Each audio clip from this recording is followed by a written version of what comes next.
Hey guys, and welcome to today's episode of Behind the Closed Doors. Thank you so very much for all the great responses about the model release stuff we did yesterday. We really appreciate those comments. Now today I'm having a one-on-one session with a photographer, talking about his workflow, talking about gear he can buy for location work and all other stuff. It's like a 2-hour just one-on-one session. A lot of photographers do this to break out of what they normally do. Sometimes it's great to just bounce back with another photographer and talk about stuff what you normally take for granted, like you always do something a certain way, you show it to another photographer which you trust, of course, and he tells you to do it slightly differently, and that's something that can really work and enhance your workflow. We also have Klaas Jelmer visiting our studio, and that's going to be awesome because I'm going to drag him in front of my camera for my project portrait project. I'm going to probably shoot him with a Loom Cube. So let's see what today brings. Let's see what today brings in Behind the Closed Doors. Okay, the first thing I finished today is actually some images from a workshop we recently did. And as you can see here, this was our workshop with smoke and props, and these are the final results from Ingrid, and she had awesome styling and I absolutely love this. Now if you're looking for models, make sure you get models that are also familiar with LARPing or cosplay, because as you can see here, those are amazingly creative. And she's just an awesome model, and then when you add this styling, it's just breathtaking for me. Of course it can be something that you don't like, but overall I absolutely love these shots. Okay, now how were they taken? Well, they're straight out of the camera, they're not really that much photoshopped. And this was actually shot with several strobes, so as you can see, well, if you just look a few videos back, you can actually see how this was shot. And with this image, I want to show you that one. You see that stuff on the back? That's actually the light blaster which we used behind the smoke. Gives you a really cool effect. And here the same thing. The light blaster just very barely visible, but it just enhances the shot for me just enough to add a little bit of mood to the image or atmosphere. Okay, so that's Ingrid and the results from the workshop Smoke and Props.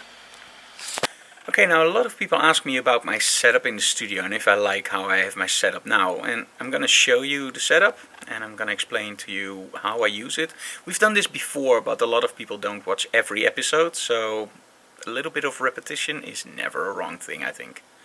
So this is my desk setup, and you can see I'm using a Wacom Cintiq 27-inch. Absolutely awesome to retouch on. And on top of that I have a mirrored screen, and that's my BenQ 27-inch. Now the BenQ is an incredibly good monitor for color correction.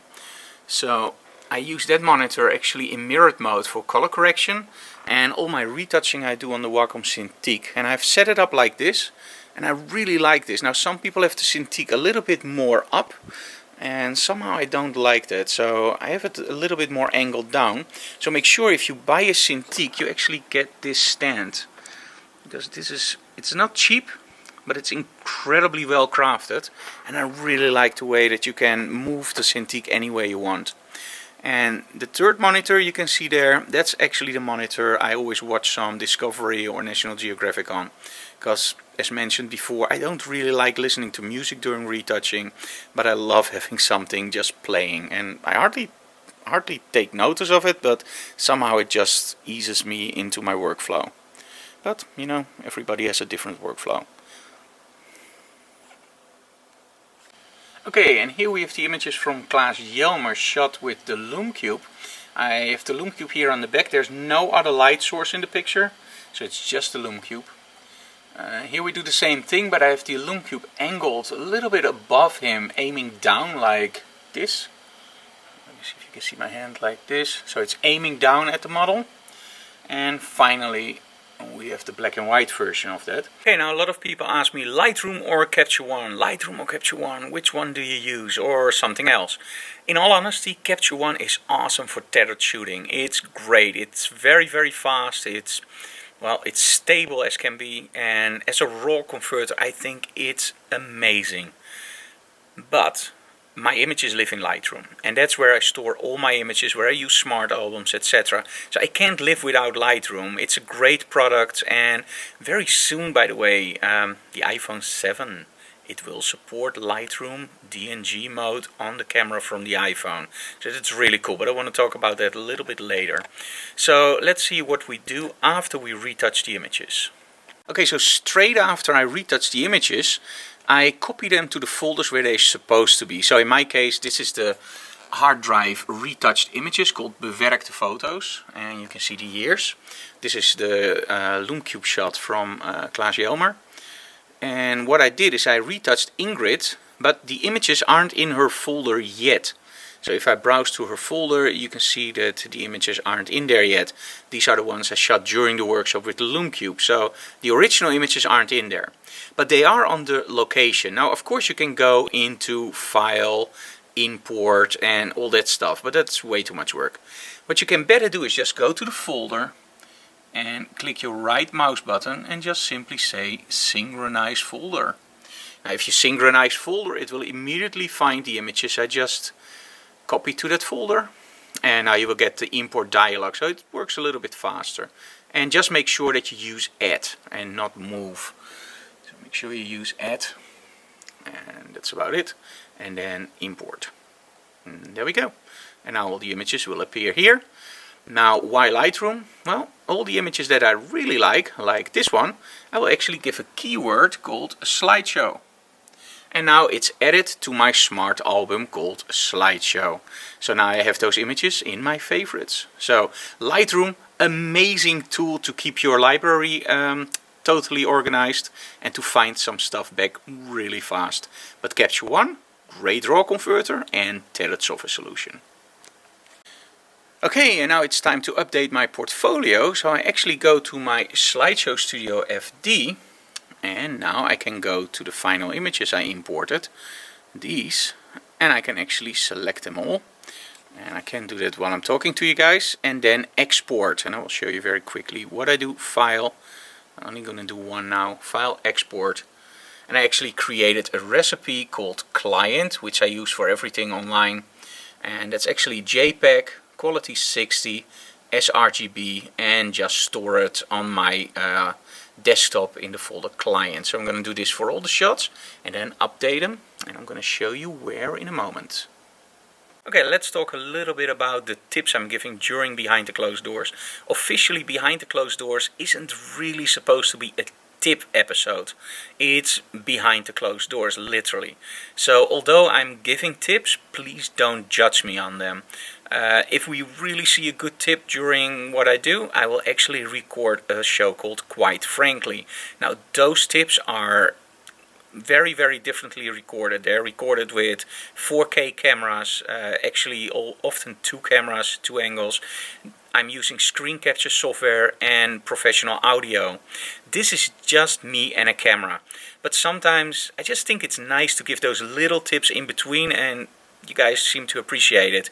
But sometimes I get this email like, Frank, you're supposed to take those tips a little bit more serious and record them in, for example, da-di-da-di-da. The thing is, often those people don't even look at my YouTube channel further, and they don't see that we have professionally recorded tips and like Digital Classroom, Quite Frankly. Behind the Closed Doors is, of course, just that raw, one camera, one person, no professional audio stuff. So that's why I give those tips, and I hope you appreciate it. But I wanted to explain that a little bit more, why we don't use professional stuff, because this has to be edited really fast at the end of my workday. And if I have to edit Quite Frankly, for example, it takes about 4 or 5 times longer than Behind the Closed Doors. So that's why I still want to get in those tips. But if we see a tip that's really cool, we will actually record a Quite Frankly for that. So that's my explanation for that stuff. A little bit of an excuse why it looks so bad. Anyway. Okay, it's time to update my portfolio, and in this case I have opened my SMugMug page, and the only thing I have to do, and this is so cool about SMugMug, it really works great. You just go to Upload, to Existing Gallery, and I will go to my portfolio, and let's first do the fashion shots, and just press Done. And now I can just drag those shots that I think supposed to be in fashion and my opinion of fashion is actually a little bit different from others. So those are the ones with the disco ball, and I just drag them in here. Okay, this will take a while because we have very slow internet. So I will be back with you guys when it's uploaded and show you how to organize it in SmugMug. Okay, the files are uploaded, and now the only thing I have to do is view completed files. And you can see that they both uploaded correctly. Now just close this. And now I can actually go to organize. And as you can see here, I'm already in the fashion folder. Now normally don't put this many images online, guys, because normally a good portfolio should have like 10 or 20 images, but somehow I can't choose. And there's so many great images, I think. Well, if you can say that from your own work, but there's a lot of images I love, let me put it that way. So I never know what to put online or not, so I have way too many online. Okay, so now I can select these images, and normally I have to hold the shift key. Let me see if I can do that with one hand. I have to stretch. Yes, there we go. And the only thing I have to do is just drag them up there or wherever I want them and just drop. So it's a very, very simple way. And of course I want this one in the front. There we go. And now I just press done. And that's all. So if you are looking for a portfolio site and you want great customization, great service, and the cool thing is, and a lot of people don't know that, is that actually when I go to my folders, and I can show you that here, I also have a backup folder, because SmugMug gives you unlimited data on your hard drive. In other words, you can have your portfolio online, what you see here. So this is what you normally see when you go to fashion or fashion in the folder or whatever. So this is my portfolio, what you guys see when you surf. But there's also a hidden part where I use as backup. So a lot of the images I will just put there which are not good enough for my portfolio, but I sometimes need. And because it's unlimited, I can upload a lot of stuff there. The problem is our internet. If I want to upload everything I want, it will take forever. So we're waiting on fiber, and then we're really going to use that feature a lot more. So check out SmugMug. I will put the address down here, and make sure that if you're looking for a new website portfolio page, to check them out. They're really awesome. Okay, we gave our intern Steffi a cool assignment to arrange the awards, or whatever you call them, we got from Photoshop World. So as you can see here, I'll put them on the shelf, and I think it looks really cool. And by the way, this is the rest of our display case. So we got a lot of old cameras in.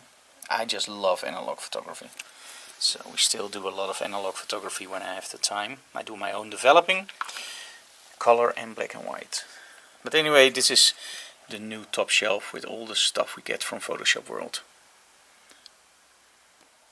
Okay, I am home very quickly in between because I have to do something that I didn't do in a long time. And I mean a really long time. As you probably know, I love arcades and the old games like Galaga, Pac-Man, Mrs. Pac-Man. Absolutely, that's when great games were built. And we actually have a machine, and it's called a MAME machine. And that means there are like a gazillion games on there, running all the old arcades, but also Super NES. And I don't really care for those games. For me, it's only the arcades. But that hard drive, I don't trust it. It's a little bit slow, and sometimes it makes a little bit of a weird sound. And that's most of the times, well, time to replace the hard disk. But this system is pretty complicated. So what I'm going to do is I'm actually going to clone the hard drive. Yeah. But in a system where everything is closed up, that can be very tricky. So I'm actually going to create a boot disk on a USB disk and then try to clone it. But it's all very old. It's all EDA. So, and nowadays everything is SATA, of course. So I'm going to show you now what I have to do. And this has been a long time. But it's fun, you know, especially when it works. So there we have, I've now connected it to an old monitor we still had here on VGA. And I'm going to clone that hard disk onto that hard disk. And then I need all that stuff. I brought my laptop in. And of course a USB disk and some drinks. I think I'm going to need that. And then it's the idea that this runs again on the original arcade. And when everything runs, I'm going to show you that in a different episode. But first, let's see if I can clone this without breaking anything. In the meantime, while everything is starting up, let's talk a little bit about something I'm going to do on October 1st. And this is something that I absolutely love. As you know, I love street photography. And on October 1st there is the Scott Kelby Worldwide Photo Walk. And the last few years I missed hosting one because we were abroad, but this year we're actually in the Netherlands. So I'm going to host a walk in Amsterdam, and I absolutely love walking there. It's a great scene and you can get some great street photos. And of course it's not only walking around, there's also a competition. And of course there's an educational part. So if you want to join my walk, make sure you go to the link below and find Amsterdam and Frank Dorhoff. Now again, I'm not living in Amsterdam, of course. I'm living in Emmeloord. But if we do the photo walk in Emmeloord, that will be a really short one. Because, well, I can't walk 2 hours in Emmeloord, I think. Well, maybe you can, but Amsterdam is just way more interesting. So join my walk in Amsterdam and it's gonna be awesome. And I really have to try to say less awesome, I think. Don't you think? Yeah, I think so. So, let's see how far my computer is. One of the things I hate about Windows. It's working on my update. So this is my laptop where I'm going to create the bootable disk. And I just started it up like the day before yesterday and it already had updates. And now it has more updates. And yeah, as you know, I'm a Mac person. And don't get me wrong, PCs are great, but this is really annoying that there are so many updates. But, well, let's take some time to relax. Okay, let me show you in between what this thing can do. So we have the MAME, the multiple arcade simulator. We have the Super Nintendo. We have the Master System from Sega. The Sega Genesis. The Neo Geo, love that name. And of course the Commodore 64. Who doesn't want to play those games anymore? Not all at once. And there we have the MP3 jukebox, so that's also an option. The ColecoVision, Atari's 2600, Nintendo 64 and MAME. Now when you go to MAME you can actually choose all these different games. Okay, and it's copying. It was some extra work, but in the end it works. So let's hope that in the end we really have a clone of the hard drive. Guys, in between that everything is copying and we still have an appointment this afternoon, which I will tell you soon about, let's talk a little bit about, and without any doubt you know it by now, the release of the iPhone 7 and 7 Plus. Now, the Apple Watch also got an update, and to be totally honest, I will skip that one in a heartbeat for the very simple reason I don't need GPS, I always have my iPhone with me, and I don't swim. So in other words, the Apple Watch 2, it's a little bit faster, but I don't know. For me, I'm gonna skip that one. The iPhone, however, I'm gonna upgrade to, and I'm gonna get the 7 Plus. Now, a lot of people will complain about why did Apple lose the headphone jack, and at first I also thought, like, why the hell do they remove something? But in all honesty, they were, I believe, the first one who removed the floppy drive, the first one who actually said, well, you know what, everything's gonna be USB, so let's remove the CD-ROM drive. And nowadays we don't miss them, so somehow I think it will be okay. You know, we don't need that jack, and especially because they also deliver an extension cable, and well, all your old headphones will still work. But the wireless stuff is actually pretty interesting. When you saw the wireless headsets, it changes from your iPad to your iPhone to your Mac and to your other devices, and that's pretty nifty. So I'm not going to buy those for the very simple reason I think they're way too expensive and I don't need it that much. When I listen at headphones, I'm actually on my bike or in a plane, and then we have noise cancelling headphones. The other thing that a lot of people got concerned about was actually how do I charge when I have a connector in my lightning cable, because a lot of people still use, of course, their aux in for a CD radio in their car. Well, you can of course use Bluetooth for Parrot, for example. They have great kits where you can use Bluetooth on your modern or not so modern car stereo. But there are also now, I believe Belkin already has a cable that will have both lightning and charging options, including the jack. So that will be a problem solved. The other thing is, why do I change? I absolutely love the idea of having two 12 megapixel cameras with two different lenses, because zooming in can be incredibly handy, especially when you want to do a portrait on location. Now, do you make portraits with your professional camera or with your iPhone? With both. It just depends on which camera I have with me, and I take a lot of pictures on my iPhone, so I'm very happy with that. And I think maybe in the future, who knows, they will do something really cool where they combine the two 12 megapixel cameras. Now, the whole thing about the blurred background, that's something I still have to test, because it looks incredible on screen, but in reality, it's like Adobe. When they show you content aware fill, it works like a wonder. And then when you do it yourself in Photoshop, it works. In 80% of the cases, I'm really happy with it. But there are also cases where it just doesn't work. So I'm very curious to see how that works out. But I will try it, and if it doesn't work, you can always skip it, right? So I'm very enthusiastic about the new iPhone 7. I'm gonna get the Plus for the two cameras, and I like the bigger screen a little bit. And we'll see what happens. As soon as I have it, I believe now the delivery date is already September 29th. So that's a long way, unless I want rosé gold. Then I can have it the 19th, but somehow me and rosé gold, nah, I don't think so. Okay, so I'm gonna get the iPhone 7 Plus, and we'll see how that one performs, especially the camera. I'm very, very curious to see that one. Okay, and we're now booting from the cloned hard drive, and indeed it's a lot faster. So, succeeded. Okay, I'm heading back for the studio, and we're gonna have dinner there with our friends from Professional Imaging, and we're gonna talk about some really cool stuff about what's going to happen with Professional Imaging, and it's gonna be really nice for you guys. Okay, so we just had dinner and we are now discussing some really cool stuff for Professional Imaging. Now, what is Professional Imaging? It's the biggest trade show in the Netherlands and probably the Benelux. And we have a lot of speakers there, and I'm actually responsible for part of the speakers, so I'm very proud to be able to work with that group. And we are now discussing something that's really interesting. And I can't tell too much, but it's gonna be freaking awesome. So we're now working on it, and I hope that somewhere in the end of October everything will be online, so make sure you check that out, and also my social media. And I'm gonna introduce you to the guys that are here now. Of course, we have Anneweek, who is very important for us, and she's doing something with intros, but I can't show you that yet. We have Anja. Hi. Introduce yourself, Laurent. Hi, Laurent. And Hi, Bjorn. Bjorn.